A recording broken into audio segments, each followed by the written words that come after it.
Afternoon, everyone. I'm Thomas Murray Dawson with Center for Political Education, and I'm joining you from the occupied lands of the Ohlone people in the East Bay of California. We encourage all our participants on this call located in the Bay Area to pay their Shumi land tax, which you can do by following the link in the chat. The chat will be disabled as usual for these calls, except for us to share information with the audience. If you have questions you'd like to get answered during the call, please use the Q&A function at the bottom of your Zoom screen. So again, a reminder that all questions can be directed to us using the Q&A function at the bottom of the Zoom screen. And we'll try our best to answer them there during the time of this call. And if not, we'll try to put answers to some questions in our follow-up email if we can. In that same toolbar, you can find the CC button to enable closed captioning. And we're also grateful to have our ASL interpreters on hand throughout this call. On behalf of CPE, Bay Resistance, Arab Resource and Organizing Center, and the Anti-Police Terror Project, welcome to Palestine Solidarity Announcements. If you're new to PSAs, these calls are a space for us to provide weekly updates on what's happening in Palestine, the most recent calls to action, and ways you can join the ongoing solidarity work for Palestine in the Bay Area. Thank you to everyone who joined last week's PSA with Noor Erekat. We discussed the contradictions of international law and its importance as a sign of struggle, even as key aspects of it operate as arms of imperialism. You can find that conversation on CPE's YouTube page and all of our past PSAs there as well. Let me share my screen and we will talk about the agenda. So today's agenda is relatively short. First, we're happy to welcome back our somatics practitioner, Melissa Fan, to help ground us and build resilience and clarity and focus on our fight for Palestine. Then, as always, Samer Arabi from AROC will join us to share updates and analysis on political developments internationally and in the US. Thanks again for joining us today, and please keep up the fight to free Palestine. With that, let's bring up Melissa.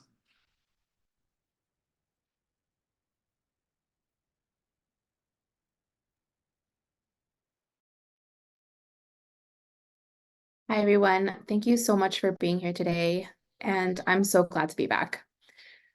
The reason we do these short somatic practices and why I plead with everyone to adopt these practices in your daily life outside of the PSAs is because on a collective scale, we're actually trying to do something new here. We're trying to change the world. Our immediate goal is ceasefire. But we know that this fight doesn't stop until Palestine and all occupied people and lands are free. We're talking about deep level systems change, seeing to the end of colonialism, imperialism, capitalism, white supremacy, all these interlocking systems of oppression. It's a heavy task. So somatics practice is about building our individual and collective capacity for meeting that task, for becoming the versions of ourselves that can actually step up to the demands of liberation. Muscles don't grow on their own. We have to practice. We have to exercise. So today, let's practice the muscle of liberatory imagination. Part of fighting for a different world is being able to imagine the difference. We are living in the imaginations of the cruelest people on earth. And it's hard, really, really hard to not fall into despair or hopelessness, witnessing the horrendous levels of the cruelty that do exist. But we have to practice keeping our eyes on what we're fighting for, even as we continue to bear witness. All right, so find yourself in a comfortable position. You can be sitting or standing or laying down. And begin to notice the weight of your body on earth, the weight of gravity.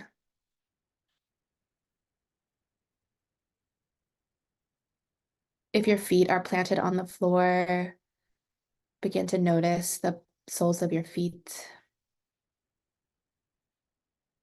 If it's another body part, maybe the backs of your legs, or if Or if you can, placing a hand on the floor.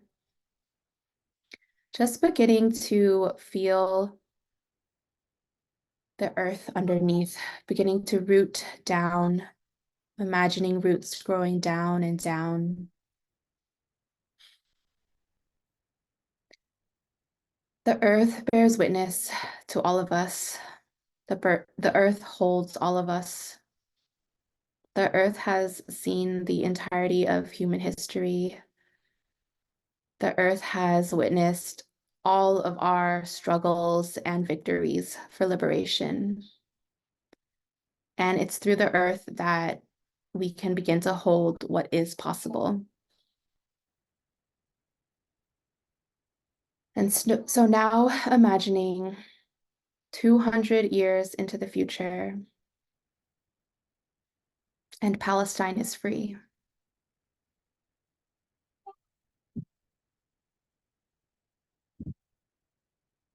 Seven generations of Palestinians have been free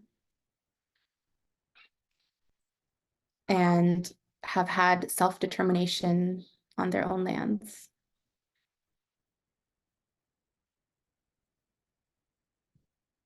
I want us to practice what that looks like, what that feels like. What comes to mind when you imagine a free Palestine 200 years into the future? For me, I see restored lands, restored nature. I see beautiful olive groves flourishing. I see memorials to the people that have been martyred.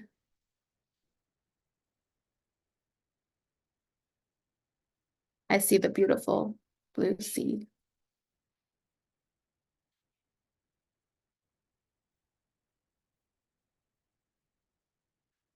What else can we envision 200 years into the future? And let's keep our visions high.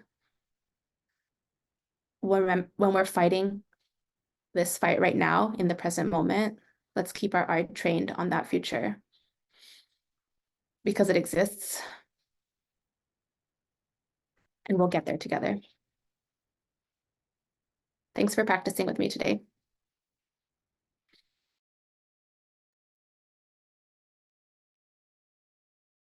Thanks so much, Melissa. Now, let's bring up Samer Arabi from Iraq to talk about some key developments on the ground and in politics this week. Samer, just this morning, we saw some news about Blinken being back doing photo ops with Netanyahu just in the past 24 hours, talking about the need for an immediate ceasefire with a hostage deal. There's a resolution the U.S. put before the Security Council that has already failed, and Netanyahu has pledged shortly after that meeting to finish off Hamas and do the ground invasion in Rafah. We've seen more appalling video footage this week from captured Israeli drones and more medical teams from the West returning home to confirm what Palestinian doctors have been saying for weeks and months, that this is the kind of suffering that they've never seen in their lifetimes and in any of their work in the field. The port is being built and somehow materials are making their way in, but yet food trucks and aid trucks are not. And as in Sudan, there is enforced starvation reaching unbelievably high numbers of Gazans. Help us make sense of all of this. Yeah, thanks so much, Thomas. It's great to be here as always. It's been a heavy week. There is a lot happening. And yeah, a lot of different things are moving on a lot of different fronts. We're seeing pretty sizable developments on the ground, but also a lot of movement internationally and a lot of movement in the US. So I'll try to go through each of those pieces in turn. Just to note right off the bat that it has been a particularly awful week in Gaza. Folks there are reporting some of the highest levels of bombardment that they've ever seen since the start of this entire genocide, ethnic cleansing campaign. So another 1,000 people have died just in the past week alone. And while the Rafah ground offensive has yet to materialize, Netanyahu continues to sort of threaten its inevitability as a way to sort of both terrorize the local Palestinian population and, of course, use it as leverage for the ongoing ceasefire negotiations. So, we're seeing the deepest schism we've seen yet between the U.S. and Israel as it relates to the Rafah offensive, which, Netanyahu continues to repeatedly say is happening, whether the U.S. wants to or not. But if you look a little deeper, we've been talking for weeks now on these sessions about how, generally speaking, when you're about to launch a large military incursion, you don't spend a bunch of time advertising that you're about to do it. So like it does seem like saber rattling. And sure enough, in this article, for example, you could see like, halfway down this article, it talks about how, in fact, yeah, Israel doesn't appear close to sending in troops anytime in the short term. They haven't even like called up the reserves that they would need to do that.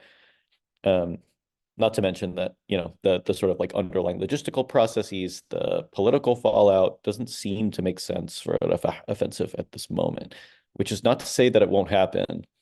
It very well could, but it is something that is looking more likely to be in April. But given its sort of inevitable failure, for all the reasons that we've gone through many times, I think, it's, if and when it does happen, it would be something I think that would be quite catastrophic for everybody involved. In the meantime, and sorry, I should warn folks that this is a little bit distressing visually, that the ongoing sort of abject terrorization, like terrorizing of the local population of Gaza just continues to become more flagrant. We saw leaked footage today of a drone targeting 4 young people who are walking back to their destroyed house that systematically targets each one of them, which really sort of, speaks to the idea that like, the arguments that Israel makes about collateral damage, about attacking, like armed fighters, all sort of fall apart when you see even the most basic leaked footage, which shows unarmed civilians being deliberately and very precisely targeted in a way that is frankly really, really difficult to watch. And there's a lot to unpack about what this sort of footage tells us about the ways that Israel is waging this war. But one specific thing that I want to call out among many others that we could talk about is just a comparison of leaked Israeli surveillance footage from Israeli PR surveillance footage. So like during the Flower Massacre, this was the video surveillance that Israel provided to the press, and like this sort of like grainy black and white, very far away, we don't know what's happening sort of nonsense is like clearly not what the IDF is operationally using to understand what's happening in Gaza. They have the ability to see directly, very clearly, single individuals. And I've downgraded the quality of that video to fit into the slideshow. But if you see the actual one, it's like shockingly sharp. Which again, there's a lot there on like how the Israeli military is using artificial intelligence, how it's sort of deliberately, specifically targeting civilians, and the ways in which it's doing it without any sort of accountability. And all of this obviously is a deliberate campaign on top of a broader campaign of deliberate starvation. This is something that the like world authorities on food security are saying is now in catastrophic levels of hunger, with over 1 million people in the catastrophic level, which is like famine. It's the fastest that any group of people have reached this level of famine in modern history. And so while Israel continues to sort of deny that it is doing this deliberately, and while the US media continues to obfuscate how this famine is happening, you read a lot of news articles saying like famine projected as if it were like a natural disaster. It's a deliberate process of blocking of assistance, right? Which like I think the US was hoping people would turn away from with its port stunt, but continues to be very much front and center for folks. Like the UN is now explicitly saying that the restriction of humanitarian assistance is a war tactic, that it's being used as part of the strategy of the IDF, which is something we've known for quite some time. But it like the fact that it's becoming a sort of a more broadly accepted like like international consensus on the underlying tactics being used by the IDF for this is it's horrific that it's reaching this stage, but it's also it's a positive sign that the agreed upon interpretation of those actions is that it's a deliberate military targeting campaign. So it's there are two aspects here. One is military tactics, and the other is ceasefire negotiation leverage, right? Which we've talked about in previous weeks, which is forcing Hamas into a different position in response to widespread starvation in Gaza.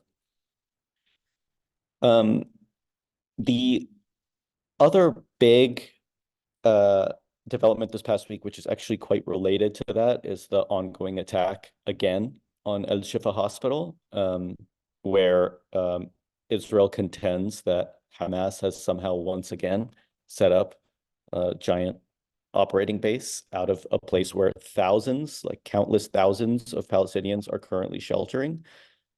So,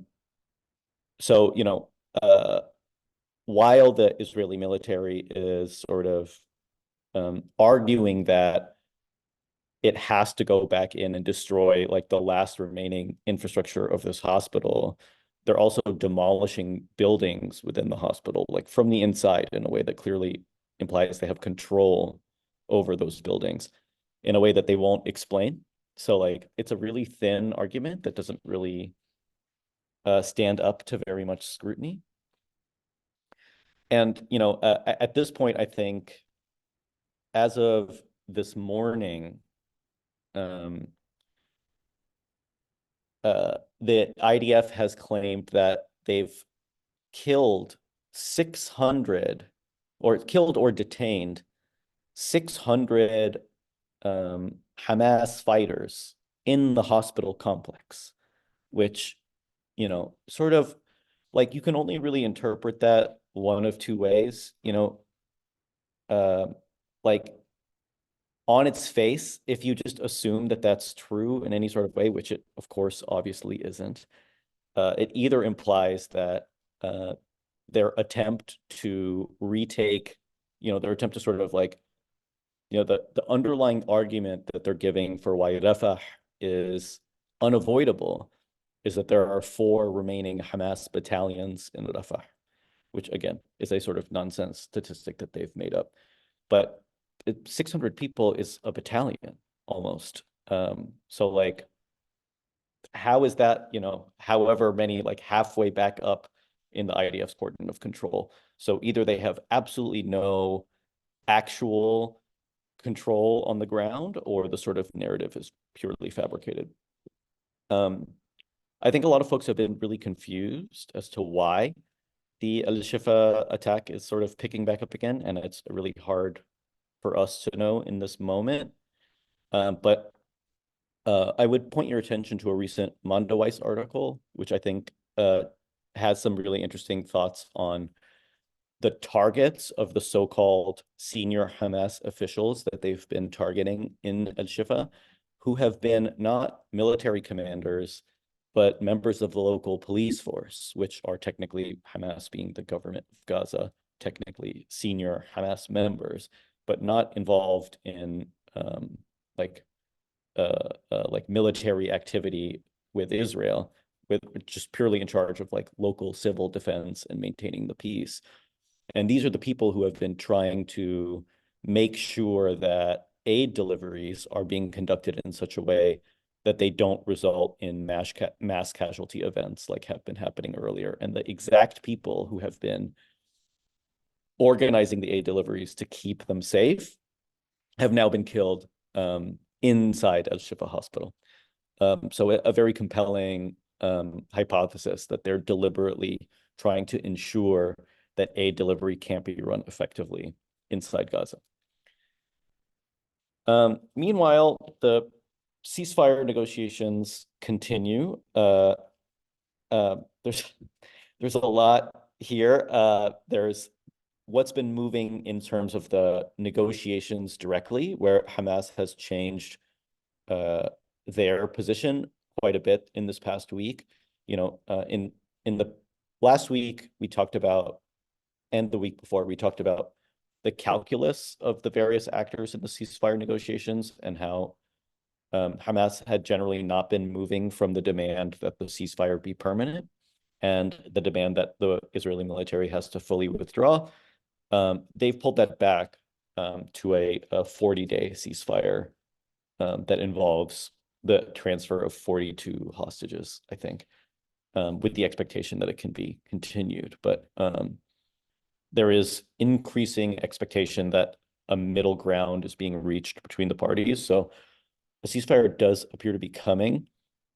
Blinken was in town, in Israel and in Saudi Arabia and other places, not only to push forward the ceasefire negotiations themselves, but also to push forward a parallel track whereby the Saudi government is considering recognizing the state of Israel as part of a broader cessation of hostilities, recognition of the Palestinian state, and security guarantees for the Saudi government.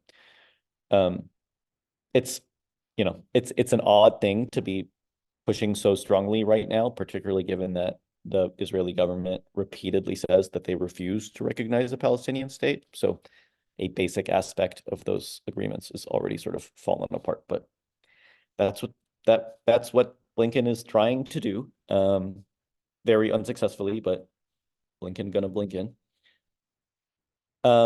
Meanwhile, there's the ceasefire resolution in the United Nations, which, as many of you probably saw this morning, the US ceasefire resolution, the first that it's put forward, that the media repeatedly says is calling for a ceasefire, was vetoed today by both China and Russia, as well as voted down by Algeria and abstained by Guyana, I think.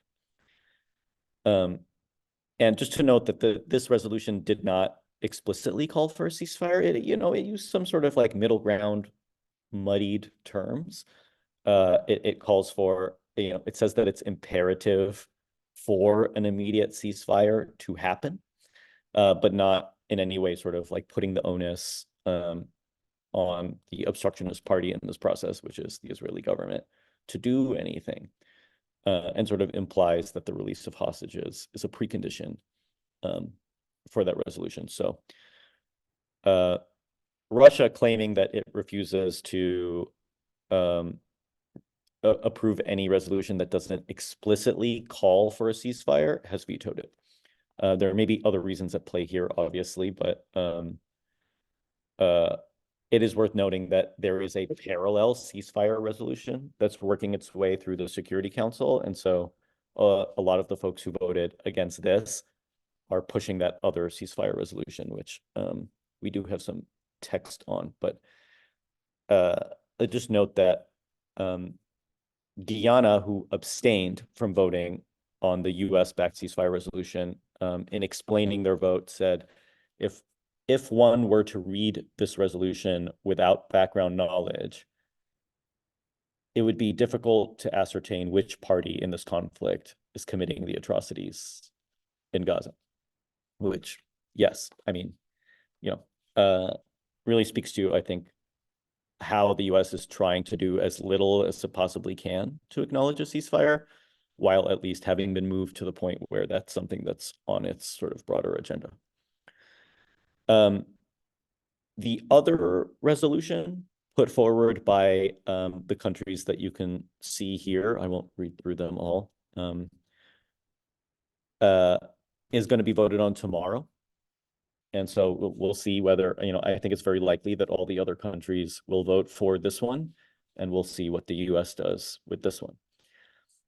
I would have liked to do a side-by-side of this resolution with the US-backed one, but for the life of me, I cannot find it. If anyone has the text of that resolution, I would really appreciate seeing it. And I have looked, and for the life of me, I cannot find it. I have like pieces of it, but hopefully, I think it'll be released on the UN website tomorrow or something. So maybe we have an update for you next week, or we'll throw it on the media tracker. Meanwhile, back at home, a few different things are happening on parallel tracks. Obviously, the division between Israel and the United States is growing. The materiality of that division is debatable, but the fact that there is a rift is undeniable. And so Netanyahu, while continuing to commit to a Rafah invasion, has acquiesced to sending people to the White House to discuss alternative Rafah options, all of which, frankly, are pretty horrific. It's an interesting article to read. It's nothing particularly novel, just more displacement, more humanitarian planning before the Rafah assault. But critically, Netanyahu is not sending the military planners, like the people who are waging this war will not be part of these conversations. So it's a gesture of like, yeah, okay, we'll come and meet with you, but he's not sending the people who would actually make these decisions. So it's a bit of an FU at the same time. Meanwhile, the White House is finally openly acknowledging that the strategy of Israel in Gaza is non-existent, right? And in their polite way, they're saying it lacks coherence, which, yeah, like a fairly damning thing, frankly, for the US to say, given the position that they've taken for the past 5 months. And an incredible expose that came out this week about all of this, and if you read one article from this, I'd recommend it to be this one, goes into this like Washington Post article that interviewed a bunch of senior Biden officials, showed that the administration knew very, very early on that Israel was targeting buildings without intelligence, that there was no strategy for the long run. There was no willingness to sort of consider limitations in its conduct of the war. And that like the Biden administration's attempt to sort of, people frequently talk about the bear hug, this idea that if Biden embraces Israel, fully in public, that it gives him leverage to change their actions in private. Like it's just failed utterly. So the Biden administration is now 5 months later feeling frustrated about its inability to move the Netanyahu government on anything, despite the fact that their own intelligence is showing a real total failure of the Israeli campaign in Gaza. And even, there's bits in that article about how the administration knew that the line that the Israeli media was giving about Al-Shifa Hospital back in the original attack in November was false. They knew that in November, and they continued to support the Israeli line about there being a Hamas command center underneath Al-Shifa. So a really, really damning indictment of how the Biden administration has prosecuted this like its complicity in this war. Which brings us into the complicity of various European countries in the genocide, and how they are reckoning with that. Just this week, Canada has officially acknowledged that it will stop sending weapons to Israel. You know, there was a vote in the House that the foreign affairs minister said, even though the vote itself was non-binding, the minister said, like, no, yes, we're taking this up, and this is she called it the real deal, like no more weapons to Israel, which obviously has caused Israel to freak out a little bit, because it's highly dependent. We talked about this quite a bit last week, highly dependent on foreign weapons shipments to continue to wage this war. You know, there was another article this week that I didn't add to this, but talks about how Israel is now using munitions from the Korean War to drop, like they're using those munitions on Gaza because, like, again, they're dealing with this munition shortage. So like the sort of lack of like targeting and precision of, you know, half a century old or more than that now munitions, and the damage that they're causing. So stopping arms sales to Israel, obviously, really, really big deal. And Israel is worried in a way that you can really see. And there's a second piece of this where governments aren't just doing this now, and it's not just Canada, right? It's Canada, the Netherlands, Japan, I think a couple others, Spain. And I think they're not just doing this because of a moral awakening, and not only, but I would say largely because of popular pressure from their own domestic constituencies. They're also doing it because sending weapons to genociders is a crime. Right? It's a crime by international law.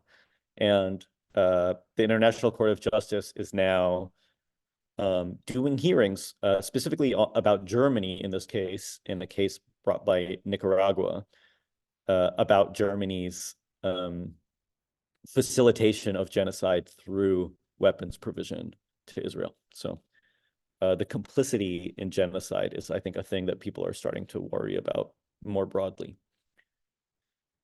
Meanwhile, here, you know, I think about a month ago, we had discussed how Biden's concession right around the Michigan primary was to hold Israeli military assistance to the same standard as all other like weapon shipments. So like all weapon shipments have to adhere to, you know, they have to prove that they're not being used in a way that violates international law.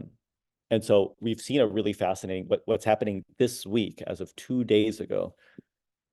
The State Department is reviewing the Israeli application for like why the military shipments to Israel don't violate international law.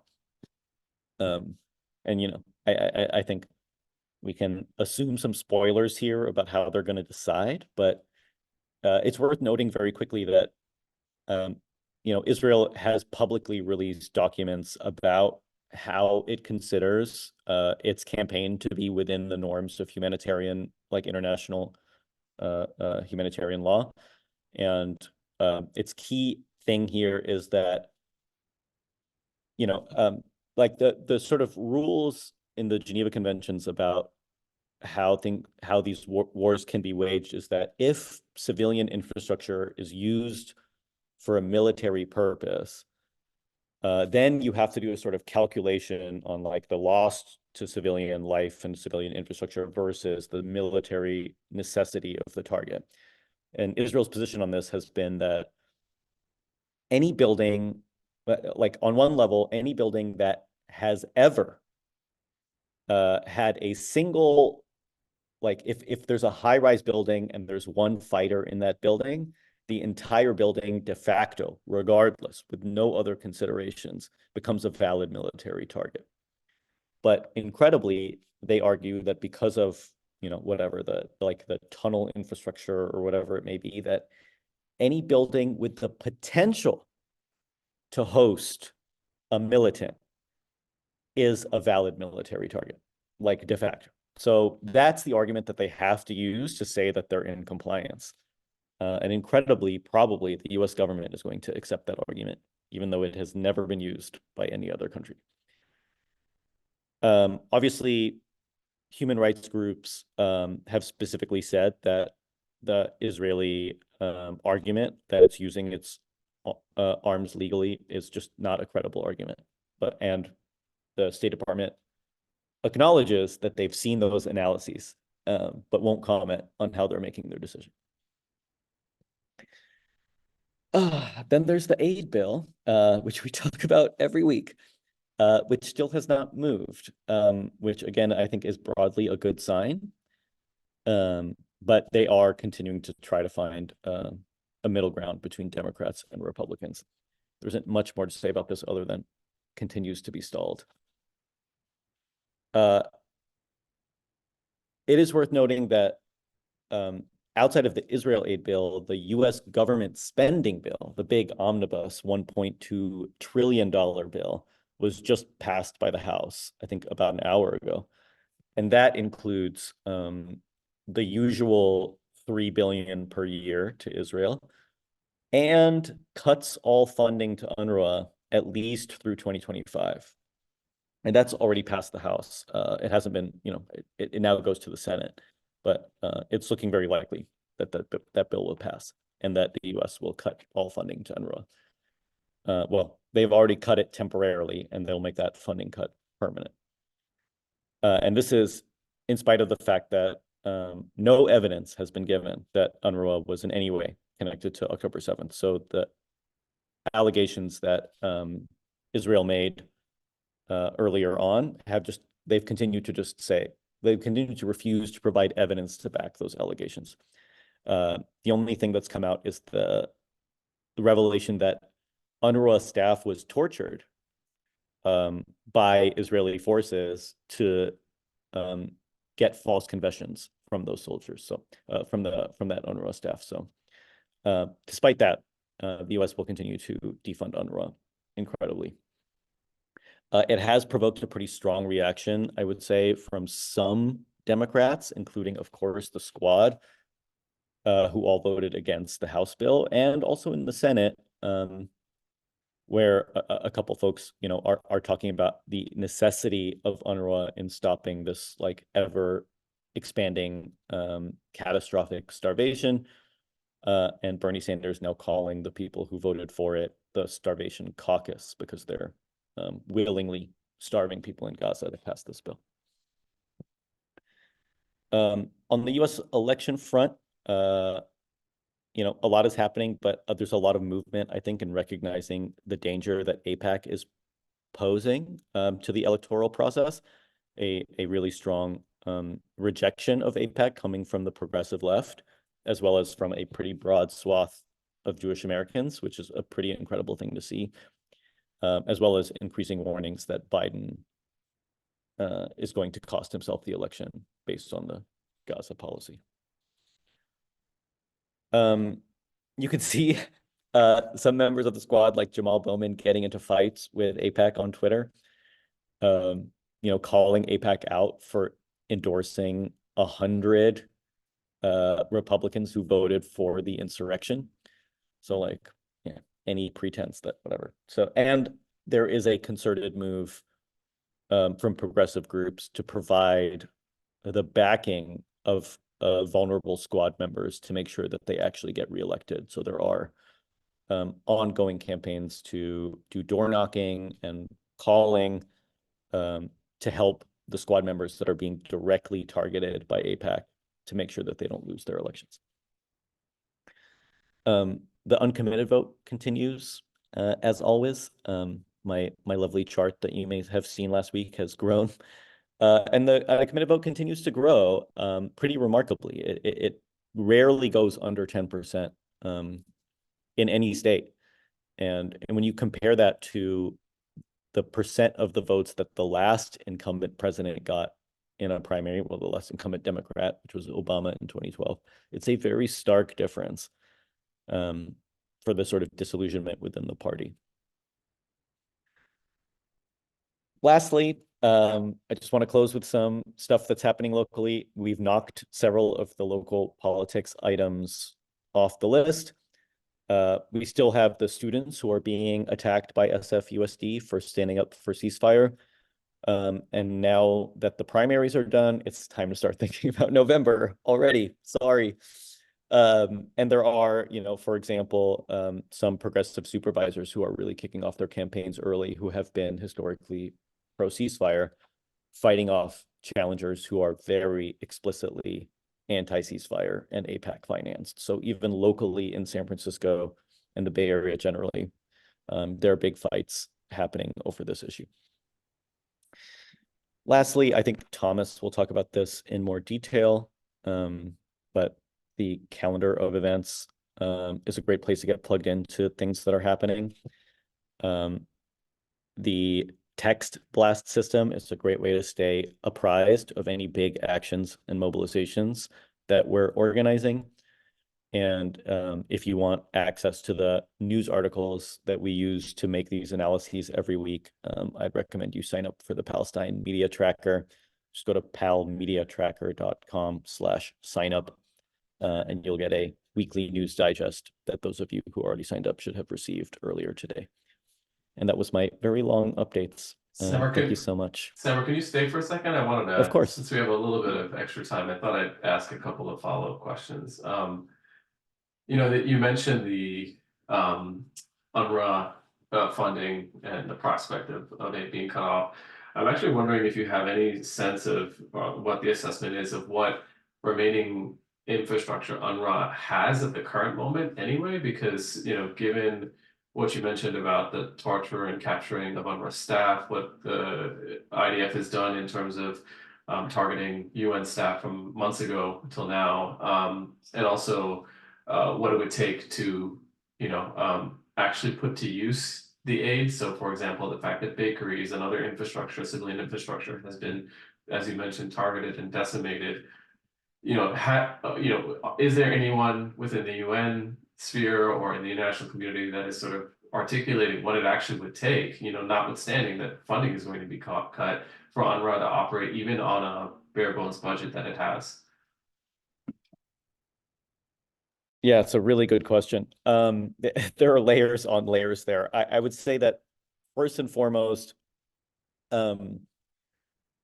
no one has the infrastructure right now in Gaza to effectively distribute aid, right? The lack of basic security, the ongoing harassment and attacks by Israeli soldiers, the lack of functioning roads makes it really hard to do anything well. But out of everyone who could provide humanitarian assistance in Gaza, UNRWA is by far the best positioned in terms of their existing infrastructure, their networks on the ground, the scope of what they're doing, their local knowledge. The issue there is that, most other countries other than the US at this point have actually resumed funding to UNRWA. So like Canada and a lot of European countries that paused it briefly during the Israeli accusations have come back around. And so UNRWA is getting funding that it needs, not enough, not nearly enough, but it is getting baseline funding that it needs.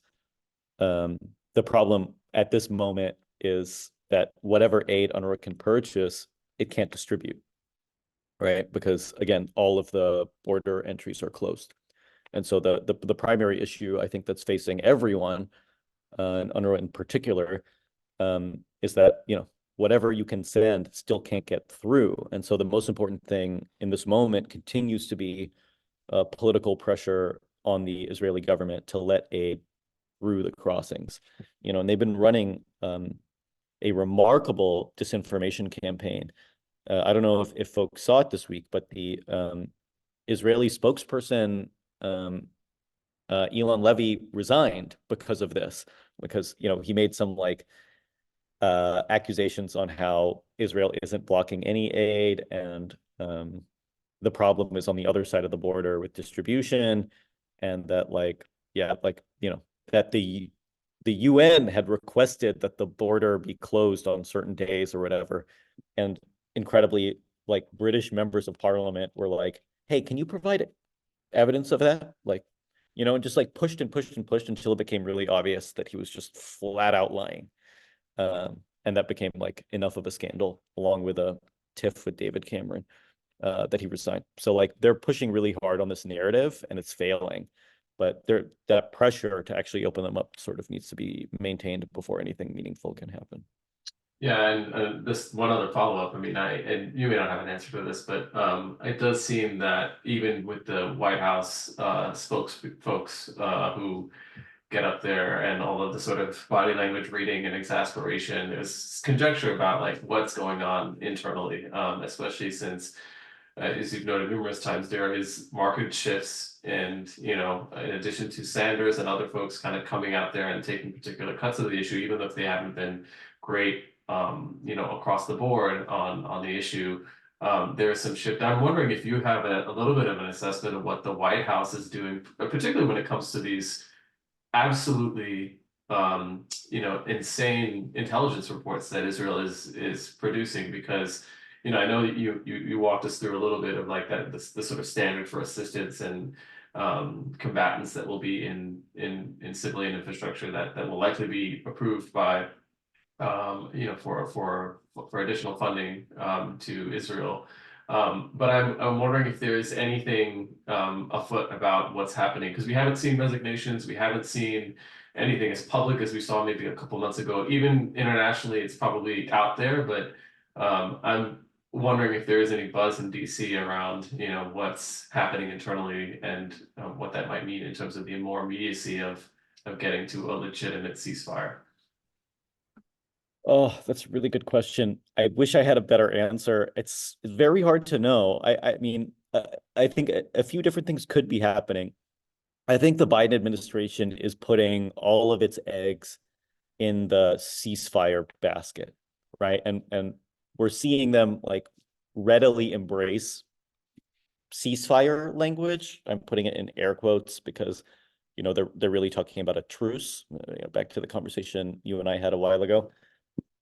And the idea that that will reduce the pressure, it will, you know, ensure that aid is delivered, it will wash their reputations of this stain, you know, like it's meaningful, despite how bad the language was. It's meaningful that they put forward this resolution at the United Nations Security Council, right? That does call for a lasting and sustained ceasefire.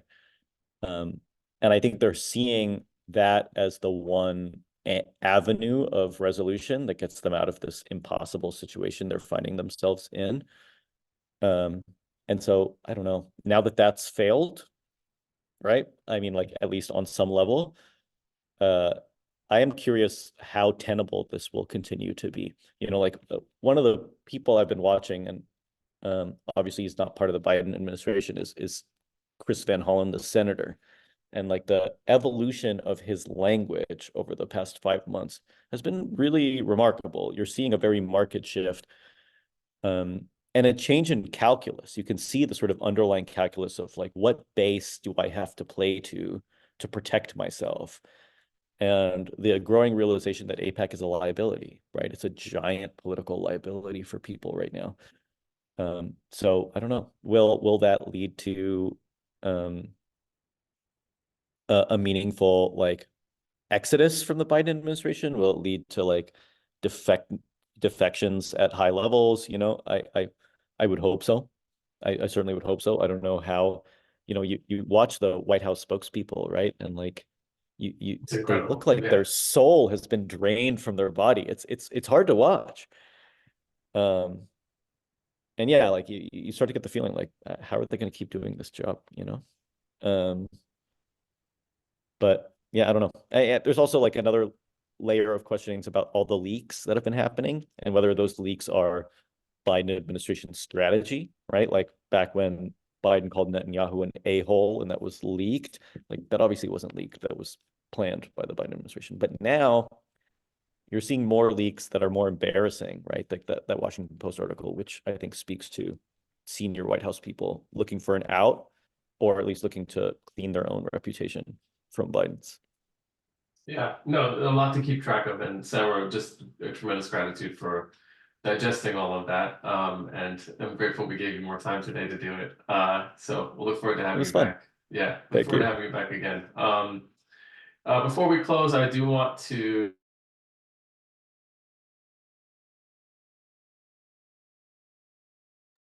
You're on mute. Oh, sorry, I'm on mute. Thanks, Mara. I just want to mention a couple more things before we go. Samara mentioned the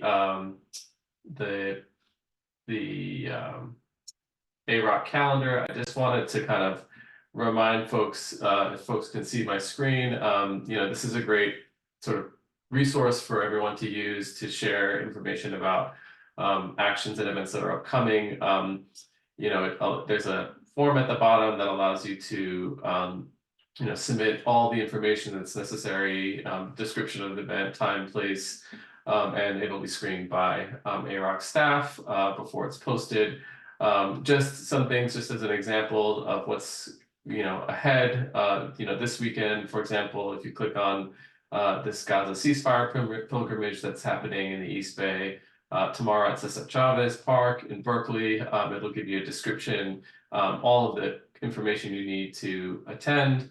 There's also an interfaith. That's actually the ceasefire pilgrimage. And then this weekend, there'll be a ceasefire postcard pop-up that's happening on Sunday between 1 to 3 p.m. at Hema Coffee in Berkeley. And again, all the information is there at the events page. And then next week, something that some comrades, with East Bay for Ceasefire have been promoting for next Saturday, which is 10 a.m. at Castro Valley Library in Castro Valley. Will be a People's Court, charging Eric Swalwell with complicity and support for Palestinian genocide. So please use this resource, take a look at what's on there, and a couple of more announcements I just want to share before we go. Just give me a second to pull them up. I think if, let's see if I can drop these in the chat, but